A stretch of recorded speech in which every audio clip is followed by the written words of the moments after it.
The bank manager didn't even let Marcus finish his sentence before sliding the loan application back across the table with 2 fingers, like touching it any longer would somehow waste more of his time. And the faint smirk on his face told Marcus everything before the man even opened his mouth. "I think we're done here," the manager said coldly, leaning back in his leather chair, while the massive office windows behind him overlooked downtown Chicago, the sunlight reflecting off buildings worth more money than Marcus had seen in his entire life. "People walk in here every day with dreams, Mr. Johnson, but dreams don't qualify you for a $7 million business loan." Marcus stayed still, staring at the folder sitting in front of him, the same folder he had spent nearly 3 years building, sacrificing sleep for, skipping meals for, driving across states for meetings that never went anywhere, believing that eventually someone would look past his skin color long enough to actually hear him out. "I'm not asking for charity," Marcus replied calmly, even though he could already feel the humiliation creeping into his chest. "I brought projected revenue reports, contracts, investor interest, and a risk profile that doesn't work for us," the manager interrupted, not even pretending to care anymore. "Look around you, Marcus. This bank handles serious investments." The way he emphasized the word serious landed exactly how he intended it to. Marcus noticed the 2 white businessmen sitting outside the glass office quietly glancing in his direction, one of them shaking his head slightly like he had already decided how this meeting would end. The second Marcus walked through the door wearing a modest suit and dark skin in a building that clearly wasn't built for people like him. The manager folded his hands together and forced a fake corporate smile. "Maybe start smaller," he said. "A food truck, local car wash, barber shop maybe. Something more realistic." The silence that followed was heavy. Marcus felt heat rush through his body instantly, not because of the rejection itself, but because of how familiar it sounded, how every accomplishment in his life somehow always got reduced down to what people thought a black man should aim for. "A barber shop," Marcus repeated quietly. The manager shrugged casually. "I'm trying to help you." "No," Marcus thought, "you're trying to remind me where you think I belong." For a brief second, he imagined snapping back. He imagined telling the man exactly what he thought of him. He imagined exposing every insult hidden behind those fake professional words. But Marcus had spent too many years learning that anger from someone like him would instantly become proof of every stereotype already sitting in that room waiting for an excuse to breathe. So instead, he slowly closed the folder, stood up calmly, and adjusted his tie. "You know what's funny?" Marcus said softly. The manager looked mildly irritated already. Yes, sir. Marcus stared directly into his eyes now. "Every person who told me no eventually pretended they believed in me once money got involved." The manager gave a dry laugh. "Well, if that day ever comes, feel free to stop by." Marcus nodded once. "I will," and he turned and walked out of the office, while the manager shook his head behind him like he had just gotten rid of another unrealistic dreamer. The second Marcus stepped outside onto the crowded Chicago sidewalk, the cold wind hit his face hard, but not hard enough to distract him from the pressure building inside his chest. He kept walking past rushing strangers, expensive stores, luxury cars sliding through traffic, and giant digital billboards advertising companies worth billions, and for a moment he felt small again, smaller than he had promised himself he would ever feel. 3 years. 3 years building software almost nobody believed in. 3 years sleeping in a tiny apartment with broken heating while coding until sunrise. 3 years watching less talented people get opportunities simply because investors felt more comfortable seeing themselves reflected back in the room. Marcus stopped near a coffee shop window and looked at his reflection. Tired eyes, wrinkled suit, shoulders carrying more weight than any 30-year-old should have to carry alone. Then his phone vibrated. He almost ignored it until he noticed the number had a California area code. "Hello," he answered cautiously. "Marcus Johnson?" a voice asked immediately. "Yes, this is Alina Brooks from Vertex Technologies. Sorry for the short notice, but we reviewed the demo version of your logistics software last night." Marcus straightened instantly. "You reviewed it?" "We did more than review it," she replied. "Our senior executives stayed in the office until 2 in the morning testing it." Marcus said nothing because suddenly his heart was pounding too hard to think clearly. Alina continued, "Mr. Johnson, what you built could change supply chain management entirely." For a second, the sounds of the city disappeared around him. The traffic faded, the cold vanished, everything narrowed down to that single sentence. Marcus leaned against the wall beside the coffee shop, trying to steady himself. "I think you may have the wrong impression," he said carefully. "I'm still looking for investors." "That's exactly why I'm calling," Alina replied. "Our CEO wants to meet you personally." Marcus closed his eyes briefly. After months of unanswered emails and humiliating meetings, the words almost didn't feel real anymore. "When?" he asked quietly. "How soon can you fly to San Francisco?" Marcus looked down at the nearly empty wallet sitting inside his coat pocket and swallowed hard. Honestly, he admitted, not soon. There was a short silence on the line. Then Alina spoke again. Check your email in 5 minutes. The call ended. Marcus stood frozen on the sidewalk while people brushed past him impatiently, completely unaware that his entire life had possibly just shifted direction in under 60 seconds. Sure enough, moments later, his phone buzzed again. Flight ticket confirmation. Luxury hotel reservation. Meeting scheduled for the next morning. For the first time in months, Marcus smiled. Not a big smile, not dramatic, just small and real, like hope carefully reopening a door he had almost locked forever. The next morning, Marcus sat near the window seat of a plane flying toward California, staring at clouds while his mind replayed every insult he had swallowed over the years. Teachers assuming he cheated because his grades were too high. Investors questioning whether he actually built his own software. Security guards following him through tech conferences like he didn't belong there. He remembered one investor specifically, an older white man who had laughed directly in his face during a presentation. People like you don't build platforms like this, the man had said casually. You'll license them from somebody smarter. Marcus had smiled politely then too. Not because it didn't hurt, because he couldn't afford to show that it did. When the plane landed in San Francisco, a black luxury SUV was already waiting outside for him. The driver greeted him respectfully, loaded his bag carefully, and drove him through streets lined with massive tech headquarters. Marcus used to only see online while sitting in his tiny apartment eating instant noodles at 3 in the morning. Finally, the SUV stopped in front of an enormous glass building with silver letters stretching across the entrance. Vertex Technologies. Marcus stepped out slowly, staring up at the building reflecting sunlight like something pulled out of another universe. Employees moved confidently through the lobby carrying laptops and coffee cups, speaking the fast language of people used to success. For a dangerous second, insecurity crept back into his chest. Maybe they made a mistake. Maybe they expected someone else. Maybe once they met him in person, things would change. But before those thoughts could fully settle, the front doors opened and a woman in a navy business suit walked directly toward him, smiling warmly. Marcus? She asked. He nodded. I'm Alina. We've been waiting for you, not judging him, not doubting him, waiting for him. Those words alone almost felt unfamiliar. She guided him through the massive lobby while employees glanced curiously in his direction. Some recognized his name already from internal discussions, whispering quietly among themselves. Marcus tried not to let it overwhelm him.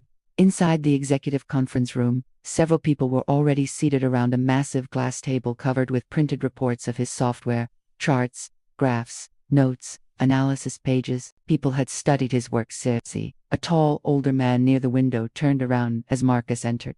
Sharp gray suit, calm posture, the kind of presence that controlled rooms without raising its voice. Marcus Johnson, the man said, walking forward with his hand extended. I'm Richard Vale, CEO of Vertex.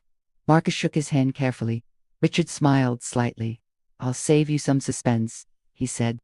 What you built is extraordinary. Marcus blinked once, almost caught off guard by how direct the compliment was. Thank you, he replied quietly. Richard gestured toward the screens displaying Marcus's software interface. Our engineers tested your system all night, he explained. It predicts shipping disruptions faster than anything currently on the market. If this scales the way we believe it can, every major logistics company in America will want access. Marcus glanced around the room, still struggling to process how quickly things were changing. Then Richard asked the question nobody else ever bothered asking him before. How did you build this alone? Marcus paused. Because nobody had ever actually wanted the real answer. Most people only wanted to know who helped him, who really built it, which smarter person stood behind him. But Richard waited patiently, so Marcus told him everything. The nights teaching himself code from free online videos, because college tuition nearly buried his family in debt. The old laptop that overheated constantly while he worked.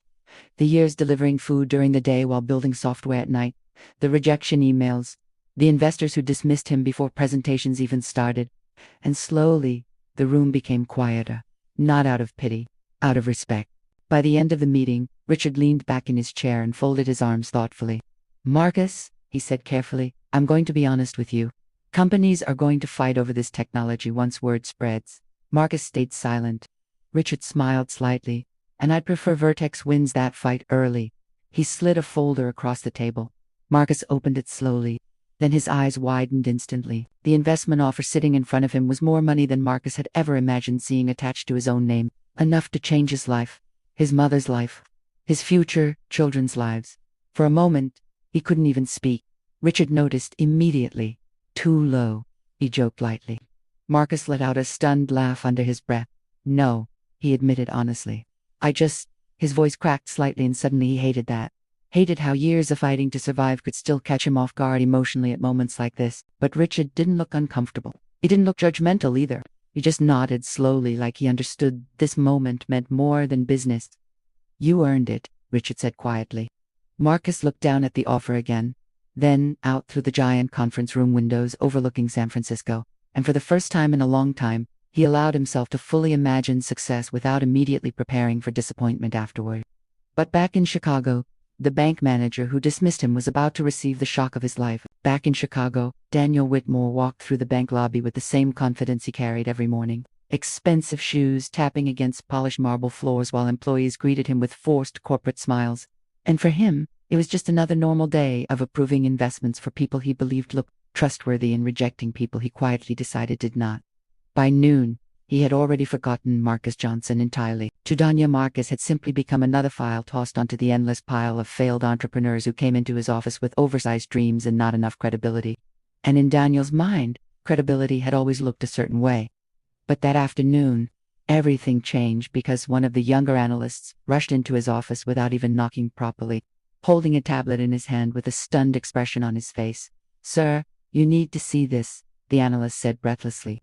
Daniel barely looked up from his paperwork. "If this is another crypto startup, I don't care." "No, sir," the analyst replied quickly. "It's about that software developer you rejected yesterday." That made Daniel pause slightly. "Which one?" he asked casually. "Marcus Johnson." The name instantly brought back the memory of the meeting, the wrinkled suit, the controlled anger in Marcus's eyes, the quiet confidence Daniel had mistaken for arrogance. "What about him?"